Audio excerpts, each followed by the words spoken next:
말씀. 어느 때까지입니까? 라는 제목으로 하나님 말씀을 증거하겠습니다. 여러분은 가장 좋은 기도가 무엇이라고 생각하십니까? 공부하고 배워서 드리는 기도일까요? 찬양, 감사, 회개, 간구의 기도를 따라 드리는 모범적인 기도일까요? 아니면 특별한 형식은 없지만 내 마음을 올려드리는 기도일까요? 다 좋은 기도입니다. 그렇지만 가장 좋은 기도는 숨김없이 내 마음을 올려드리는 기도입니다. 내 마음과 정성과 뜻과 힘을 다해서 올려드리는 기도입니다. 예수님은 남들 앞에서 떠벌리는 것을 싫어하셨습니다. 남에게 보이는 기도, 외식하는 기도, 가면을 쓰고 하는 기도에 대해서 일침을 가하셨습니다. 마태복음 6장 5절에 또 너희는 기도할 때 외식하는 자와 같이 기도하지 말라. 그들은 사람에게 보이려고 회당과 큰 거리 어귀에 서서 기도하기를 좋아하느니라. 내가 진실로 너에게 이르노니 그들은 자기 상을 이미 받았느니라. 우리는 대표 기도할 때 조심해야 됩니다. 대표 기도는 많은 사람 앞에서 기도하는 것이기 때문에 가식적으로 기도할 수가 있습니다. 지나치게 화려한 미사여구를 사용할 수 있습니다. 일부러 들으라고 설교하듯이 기도할 수도 있습니다. 그런 기도는 전부 다 남에게 보이기 위한 기도죠. 칭찬받기 위한 기도입니다. 외식하는 기도입니다. 그렇게 기도하는 사람은 남에게 보이기 위한 것이 목적이기 때문에 기도함과 동시에 응답을 받은 것이고 자기 상을 이미 받은 것입니다. 자기 상을 이미 받았다는 것은 그것으로 끝이라는 겁니다. 더 이상의 응답을 기대하지 말라는 겁니다. 이미 사람들을 통해서 상을 받았기 때문에 하나님께 받을 것이 없다는 것입니다. 신앙생활도 그렇게 하면 하나님께 받을 상이 없습니다. 신앙생활은 철저히 하나님 앞에서 해야 됩니다. 남들에게 보이기 위해서, 남들에게 칭찬받기 위해서, 남들이 알아주기를 바라며 신앙생활을 해서는 안 됩니다. 만약에 남들이 알아주기를 바라면서 뭔가를 했는데 알아주지 않을 때 여러분 어떠시던가요? 얼마나 속이 상합니까? 그럴 때마다 왜 알아주지 않지? 내가 이만큼 했으면, 내가 뭘 했으면 알아줘야지. 왜 알아주지 않는 거야? 그렇게 남들을 탓할 것이 아니라 신앙생활은 하나님만 알아주면 되지. 하나님만 인정해 주면 되지.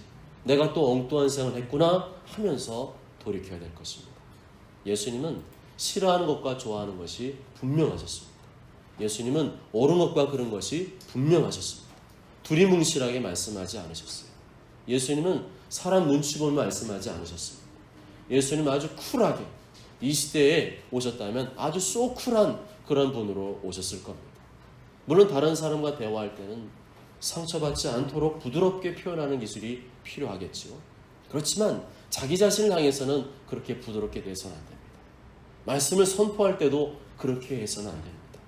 분명하고 단호하게 쿨하게 말해야 됩니다.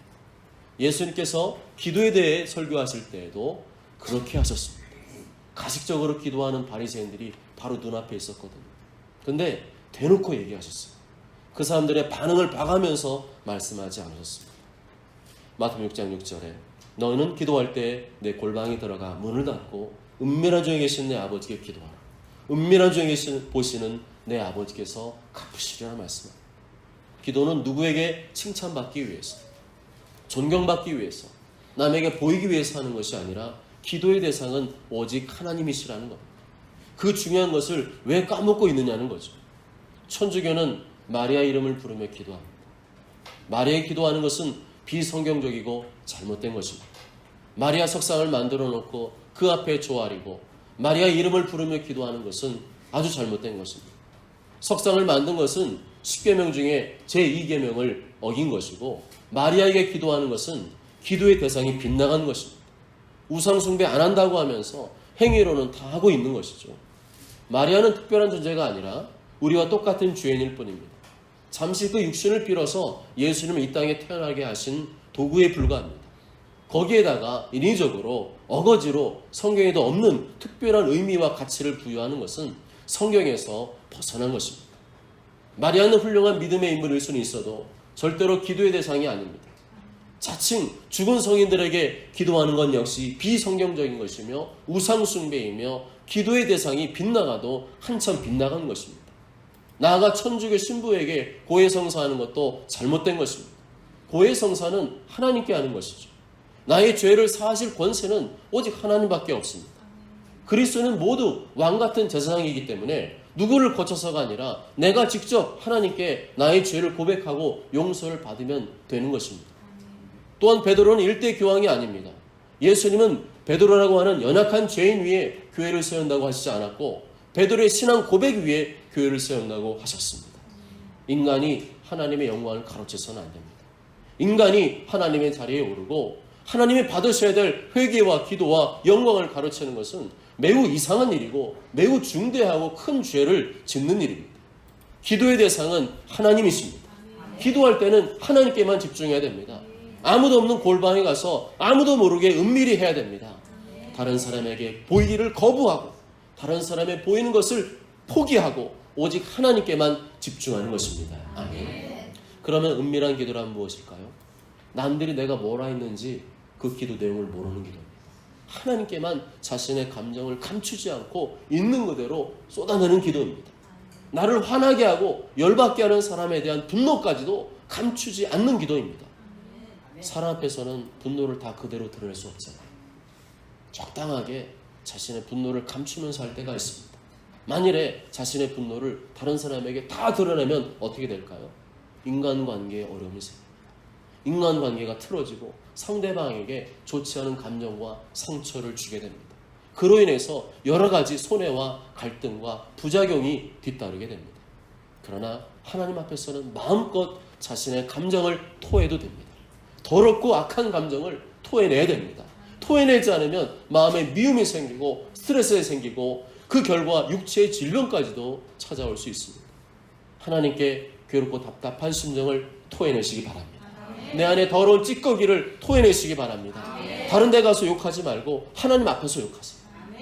다윗처럼 하나님 저 나쁜 놈, 저 원수 같은 놈 이렇게 말해도 하나님께서 너그럽게 받아주십니다. 그럴 때 내 속에 있는 악한 것이 떠나가고 우리 영혼의 자유와 평강이 임하는 줄 믿습니다. 성령님이 임하신 줄 믿습니다. 우리의 무거운 짐을 예수님이 함께 짊어져 주신 줄 믿습니다. 그래서 기도는 그리스도인의 가장 강력한 무기이고 절대로 뺏겨서는 안 되는 무기이고 자주 사용해야 되는 무기입니다. 누군가가 싸우고 다툴 시간이 있다면 그 시간에 기도의 무릎을 꿇으십시오. 누구 때문에 속이 상하고 연불이 날 때마다 기도의 자리를 찾으십시오. 아무도 모르는 나만의 골방에서 하나님께 간구하며 부르짖으시기 바랍니다. 너는 내게 부르짖으라. 네가 알지 못하는 큰 은밀한 일을 내가 가지고 있다. 너는 내게 부르짖으라. 네 입을 크게 열어라. 왜 그렇게 믿음이 없냐? 믿음을 크게 가지고 크게 열어라. 내가 채워주겠다. 사람과 씨름하지 말고 하나님과 씨름하시기 바랍니다. 하나님과 씨름하시기 바랍니다. 하나님께서 가장 안전하고 확실한 피난처가 되어준 줄 믿습니다. 오늘 시편을 기록한 다윗 역시 자신의 감정을 있는 그대로 표현하고 있습니다. 시편 말씀은 시적인 형식으로 기록되어 있지만 사실은 기도문입니다. 다윗과 거룩한 종들이 기도한 내용을 그대로 옮겨 적은 것이 바로 시편 말씀입니다. 그래서 기도를 배우고 싶다면 비싼 돈 주고 배울 것이 아니라 시편을 읽으면 됩니다. 시편을 연구하면 기도가 뭔지를 알 수가 있습니다. 특히 다윗은 하나님 마음에 드는 사람이기 때문에 그의 기도 역시 하나님 마음에 드는 기도였습니다. 우리는 시편을 통해서 기도는 어떻고 저떻고 하는 학문적인 내용을 배우려기보다는 기도는 이렇게 하는 것이라고 하는 실제적이고 구체적인 기도를 배우는 것이 더욱더 중요합니다. 특히 시편은 우리가 어려움과 고난을 만났을 때 신앙적으로 큰 용기를 줍니다. 평탄할 때에는 시편 말씀 읽으면 너무 어려워요. 큰 감흥이 없습니다. 그렇지만 큰 어려움과 고난을 만났을 때, 위기에 맞서게 되었을 때 시편을 읽으면 큰 용기와 소망을 얻게 됩니다. 혹시 여러분 삶 가운데 위기와 어려움과 고난을 만나셨습니까? 앞날이 캄캄하고 지금 나에게 닥친 현실이 너무도 버겁고 힘겹습니까? 아무도 내 마음을 알아주지 않고 원망과 비난의 화살이 도리어 나에게만 엄습하고 있지는 않습니까? 시편을 읽으십시오. 시편을 묵상하십시오. 그동안 느껴보지 못한 큰 감동을 경험하시게 될 것입니다. 어쩜 저 다윗도 나와 똑같은 처지였을까? 저렇게 믿음 좋은 사람에게도 저런 고난이 있었단 말이야 하는 동질감과 위로를 경험하게 될 것입니다. 그러면 오늘 시편 13편 말씀을 통해서 우리는 무엇을 발견할 수 있을까요? 우리에게 다가오는 고통의 문제를 다윗은 어떻게 이해하고 있을까요? 고통은 기다림이라 말합니다. 응답은 기다림 속에서 이루어진다고 말합니다. 여호와여 어느 때까지니까?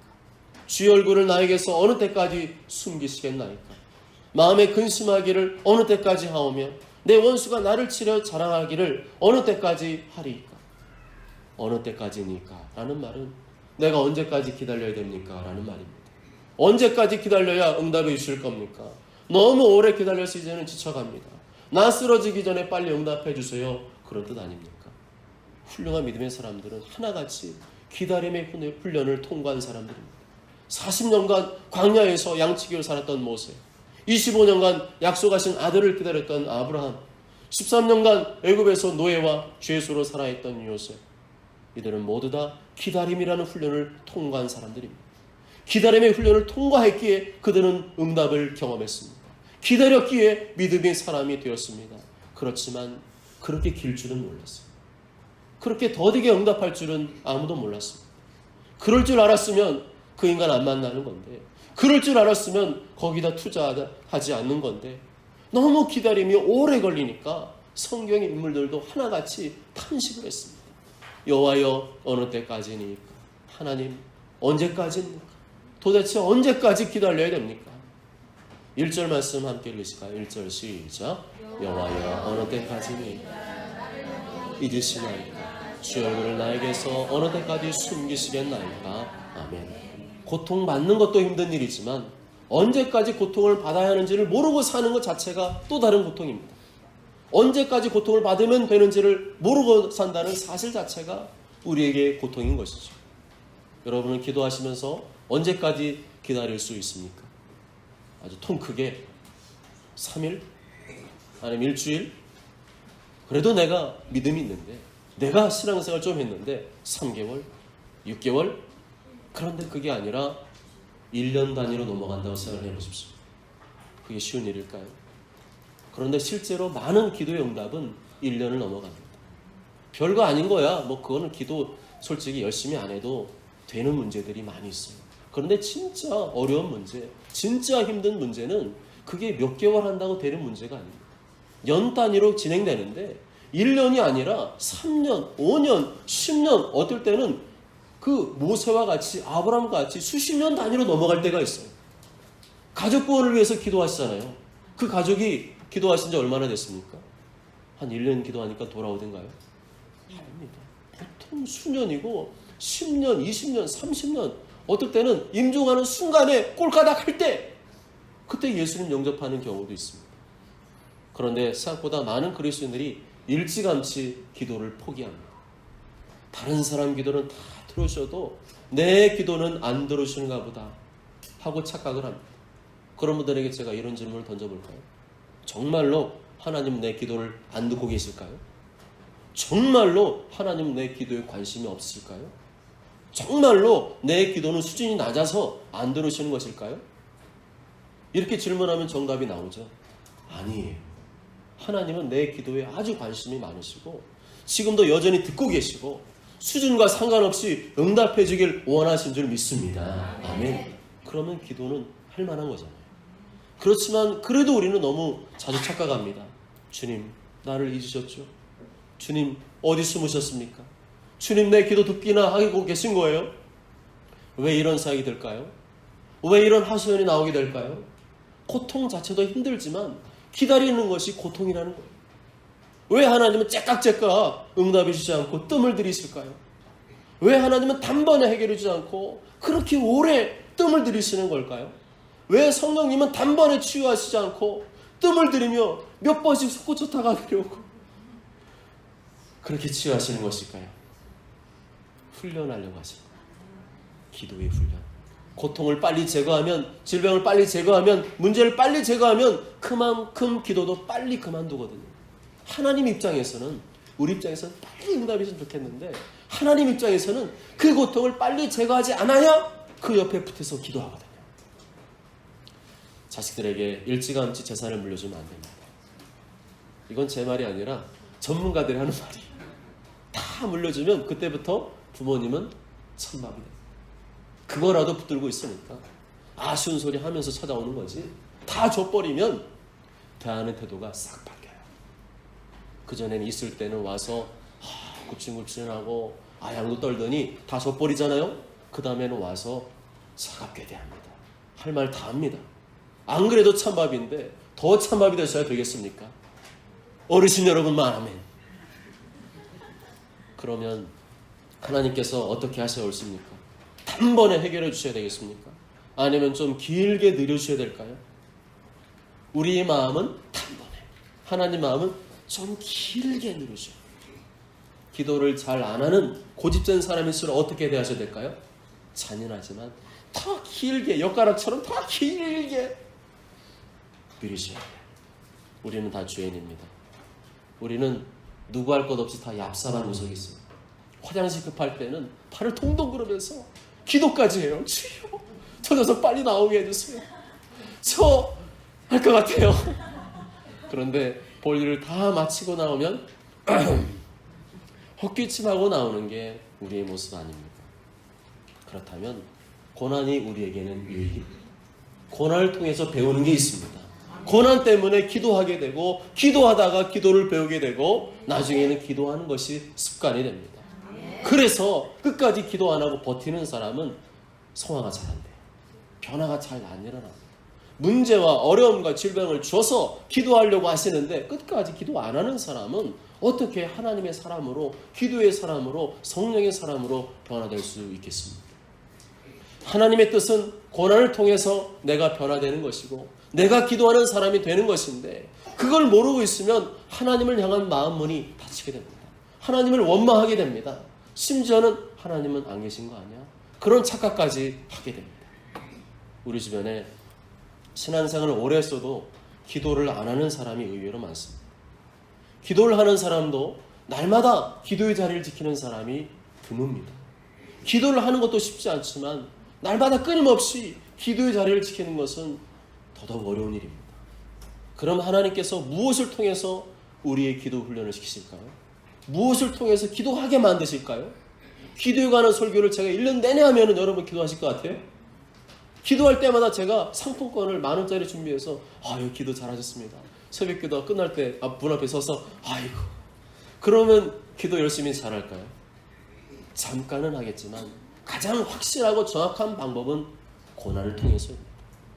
평상시 기도 안 하던 사람도 고난이 닥쳐왔을 때, 맨날 머리로만 하던 사람도 이러다가는 내가 죽을 것 같다고 느낄 때, 그때서 비로소 기도를 하기 시작합니다.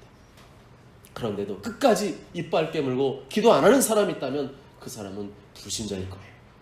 오늘 시편을 기록한 다윗이 그냥 기도의 사람이 되었을까요? 아닙니다.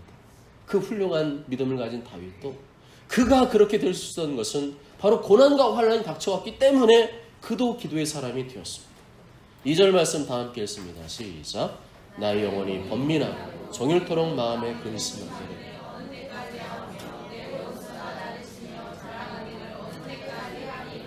아멘.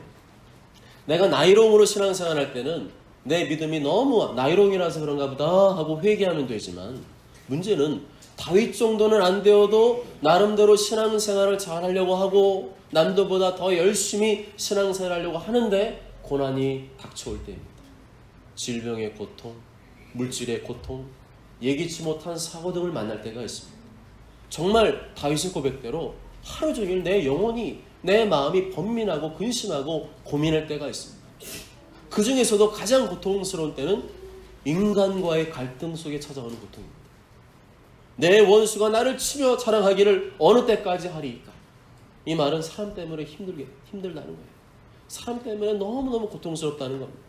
그 인간만 없으면, 그 인간만 변화되면 나는 정말 행복할 것 같은데, 문제는 그 인간이 잘 안 바뀐다는 사실이죠.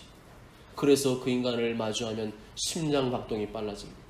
쳐다보기 싫습니다. 꼴보기 싫습니다. 제발 지구를 떠났으면 좋겠어요. 그런데도 하나님께서는 그 고통을 허락하십니다. 왜 그럴까요? 그러한 고통이 있어야 하나님을 찾고 구하게 되기 때문입니다. 감당 못할 고통을 주셔야 비로소 하나님께 기도하게 되기 때문입니다. 우리는 인간과의 갈등과 부딪힘을 통해서 또 한 가지를 깨닫게 되죠. 인간은 다 죄인이구나. 너도 죄인이고 나도 죄인이구나. 정말 너나 나나 예수님 믿지 않고는 구원받을 만한 길이 없구나 하는 진리의 말씀 또한 뼈저리게 깨닫게 됩니다. 답을 다 들렸으니까 다시 한번 묻겠습니다. 왜 나에게 이러한 고통과 어려움이 찾아왔을까요? 정답입니다. 가장 분명한 하나님의 뜻은 기도예요. 기도하라고 그런 고통을 우리에게 일부러 안겨주시는 겁니다. 너 지금 기도 안 하고 있다는 거예요. 너 지금 영적으로 죽어가고 있다는 거예요. 기도는 영혼의 호흡인데 너 지금 숨통 끊겼어. 주님께서 고통의 발로 걷어차는데도 너 빨리 일어나 기도하지 않으면 너 응급실 가게 될 거야. 그러면 이런 생각이 드는 분도 계실 거예요. 나는 나름대로 열심히 기도하고 있는데 왜 기도 응답이 더딘 것일까? 왜 고난이 끊어지지 않을까? 더 기도하라는 뜻인 줄 믿습니다. 남들보다 너는 더 기도해야 될 사명이 있는 것인 줄 믿습니다. 그러므로 그리스도인이라면 누구나 고통을 이기기 위해서는 반드시 기도의 사람이 되어야 됩니다. 기도를 통해서 고난을 통과하는 법을 배워야 됩니다. 요령버릇을 통과한다? 다시 또 찾아올 거예요. 주는 반드시 기도의 사람 만들고자 하는 그런 분명한 뜻과 의지를 가지고 계십니다. 기도를 통해서 하나님을 만나고 경험하고 누리시기 바랍니다. 그것이 하나님께서 계획하신 하나님의 고난의 시간표인 것입니다. 아멘. 그래서 언제까지 응답하셔야 돼요? 내가 시간표 다 짜놓고 기도하는 것은 바람직하지 않습니다. 그것은 내가 세운 시간표일 뿐이지 하나님의 시간표는 아닙니다. 하나님의 시간표는 따로 있습니다. 크고 은밀한 일일수록 그 시간표는 더 길고 더딘 법입니다. 3절 4절 다 함께 읽습니다. 시작. 여호와 내 하나님이여 나를 생각하사 응답하시고 나의 눈을 밝히소서. 두렵건대 내가 사망의 잠을 잘까 하오며 두렵건대 나의 원수가 이르기를 내가 그를 이겼다 할까 하오며 내가 흔들릴 때에 나의 대적들이 기뻐할까 하나이다. 아멘. 다윗은 기도 응답이 더딜 때 두 가지가 두려웠어요. 첫째는 육체적으로 약해진 자신이 영적으로도 약해져서 하나님과의 관계가 끊어질 것에 대한 두려움이 있었습니다. 둘째는 원수들이 나를 이겼다고 기고만장할 것에 대한 두려움입니다. 다시 말하면 무슨 일이 있어도 아무리 괴로운 일이 있어도 포기하지 않게 해달라고 기도하고 있습니다. 믿음을 포기하면 진다는 거예요. 내가 포기하면 누가 좋아하는데요? 내가 포기하면 원수들이 기뻐하고 춤을 추는데요. 사탄 마귀가 낄낄대며 좋아하는데요. 그것 때문에라도 내가 살아야겠다는 거예요. 아멘. 하나님을 조롱하고 멸시하는 자들에게 보란듯이 하나님의 살아계심을 보여주겠다는 겁니다. 아멘. 그러한 거룩한 분노와 열정과 고민이 있을 때 우리의 기도는 더욱더 불같이 일어나게 된 줄 믿습니다. 5절 6절 다 함께 읽습니다. 시작. 나는 오직 주의 사랑을 의지하였으나 내가 여호와를 찬송하노니 이는 주께서 내게 은덕을 베푸심이로다. 아멘. 다윗은 여전히 극심한 고통과 근심과 공격 속에 휩싸여 있음에도 불구하고 변화된 태도를 보이고 있습니다. 이전까지는 눌리고 아프고 괴로웠는데 이제는 믿음과 확신으로 충만해진 것을 볼 수 있습니다. 그 비결은 변함없는 하나님의 사랑을 확신하기 때문입니다. 하나님의 사랑은 이러한 중에도 변함이 없으시고 그 누구도 끊을 수 없다고 확신했기 때문입니다. 그것이 바로 십자가에서 피 흘려 죽으신 예수 그리스도의 사랑을 가리키는 줄 믿습니다. 로마서 8장 39절에 높음이나 깊음이나 다른 어떤 피조물이라도 우리를 우리 주 그리스도 예수 안에 있는 하나님의 사랑에서 끊을 수 없으리라. 나아가 다윗은 앞으로 주어질 구원을 기뻐합니다. 여기서 말하는 구원은 고통의 해결, 문제 해결을 말합니다. 하나님께서 자신의 모든 문제와 고통을 해결해 줄 것을 믿으니까 입에서 찬송이 나옵니다. 노래가 나옵니다. 이것이 바로 기도의 위력이고 기도의 능력입니다. 더 나아가 은덕을 베푸심이로다 고백합니다. 이 말은 하나님께서 풍족하게 공급하시고 후대하실 것을 뜻합니다. 다윗에게 넘치도록 축복하실 것을 뜻합니다. 하나님을 향한 사랑과 신뢰의 기도가 모든 것을 바꾸실 것을 약속하신 것을 믿고 있는 것입니다. 사랑하는 여러분, 참을 수 없는 고통 앞에 섰을 때 인간은 딱 세 가지로 존재합니다. 첫째는 고통 때문에 더 악해지고 더 독해지는 사람. 둘째는 자기의 목숨을 끊어버리는 사람. 셋째는 고통 때문에 더욱 주님을 찾고 의지하게 되는 사람입니다. 여러분 몇 번째입니까? 첫 번째와 두 번째는 불신자입니다. 성도라도 그랬다면 불신의 길을 택한 것입니다. 그 사람의 마음속에 하나님이 없기 때문에 하나님과의 관계가 끊어졌기 때문에 더 독해지고 악해지든지 아니면 스스로 목숨을 끊는 방법을 택하게 되는 것입니다. 세 번째의 경우가 참된 그리스도인입니다. 참된 그리스도인의 마음속에는 성령님이 계시기 때문에 고통을 받으면 받을수록 더욱 하나님을 의지하며 찾게 됩니다. 내 속에 계신 성령님께서 말할 수 없는 간구와 탄식을 하게 하시는 것입니다. 여러분 어느 쪽입니까? 입만 살아있는 그리스도인은 참된 그리스도인이 아닙니다. 기도하는 그리스도인만이 참된 그리스도인인 줄 믿습니다. 변함없는 하나님의 사랑을 신뢰하며 끝까지 그분 앞에 나아가는 사람이 참된 그리스도인인 줄 믿습니다. 모쪼처럼 모두가 여러 가지 인생의 고통과 어려움 속에서 하나님을 원망하며 깊은 나락으로 떨어지는 것이 아니라 하나님의 변함없는 사랑과 약속을 신뢰하며 다윗과 같이 기도의 승부를 거는 인생이 되시길 주님의 이름으로 축복합니다. 아멘. 찬송가 365장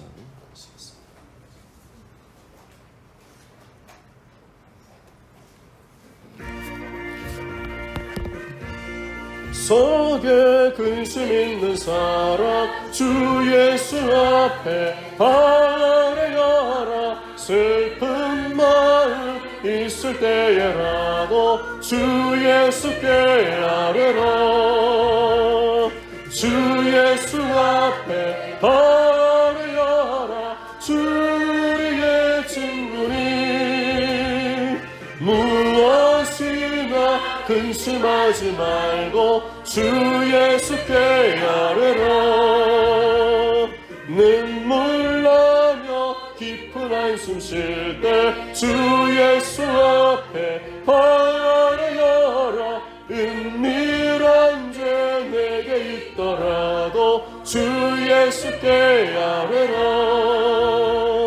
주 예수 앞에 아뢰어라. 주 우리의 친구니 무엇이나 근심하지 말고 주 예수께 아뢰라.